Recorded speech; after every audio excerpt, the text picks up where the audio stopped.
आइए स्टूडेंट, अब हम मूव करते हैं नेक्स्ट टॉपिक की तरफ, which is types of hardness of water. देखिए, इसके बारे में पिछले टॉपिक में भी हमने पढ़ा कि वाटर में दो किस्म की हार्डनेस आती है, एक होती है टेम्परेरी हार्डनेस और एक होती है परमानेंट हार्डनेस। तो स्टूडेंट, यहाँ पे आपने याद क्या रखना है, यहाँ पे एक चीज़ तो ये नोट कर लें कि टेम्परेरी का मतलब ये होता है कि वो वक्ती तौर पर होती है, हम उसको रिमूव कर सकते हैं। और कैसे रिमूव कर सकते हैं, हम इसके मेथड अगले टॉपिक में पढ़ने जा रहे हैं। नॉर्मली इसको हम बॉइलिंग वगैरह से रिमूव कर सकते हैं, लेकिन परमानेंट हार्डनेस उसको बॉयल करने से वो रिमूव नहीं होती, तो हम नेक्स्ट टॉपिक में उसको पढ़ेंगे। लेकिन जो टेम्परेरी हार्डनेस है वो किसकी वजह से होती है? स्टूडेंट याद रखें, कैल्शियम और मैग्नीशियम के बाइकार्बोनेट की वजह से वाटर में टेम्परेरी हार्डनेस होती है। लेकिन जब हम परमानेंट हार्डनेस की बात करते हैं तो कैल्शियम और मैग्नीशियम के सल्फेट्स या क्लोराइड्स की वजह से परमानेंट हार्डनेस होती है।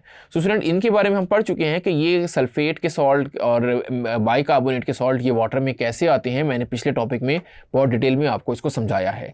सो हार्ड वाटर की अगर हम बात करें, हार्ड वाटर हमारे लिए नुकसानदेह है। हम उसको अगर पीते भी हैं तो ये हमारे लिए बहुत सारी बीमारियाँ भी पैदा कर सकता है। फिर आपको, क्योंकि ये सोप के साथ झाग नहीं बना रहा, तो आपको बर्तन वगैरह अगर क्लीन करने हैं तो बहुत ज़्यादा आपको सोप का इस्तेमाल करना पड़ेगा। सो ये चीज़ बहुत ज़्यादा यहाँ पे आपके लिए परेशानी का बाइस हो सकती है। तो हार्ड वाटर को हमें एक्चुअली क्लीन करके सॉफ्ट वाटर बनाना होता है। सो नेक्स्ट टॉपिक में हम इन्हीं को पढ़ेंगे। सो होपफुली ये टॉपिक आपको अच्छे से क्लियर हो गया होगा। Thank you.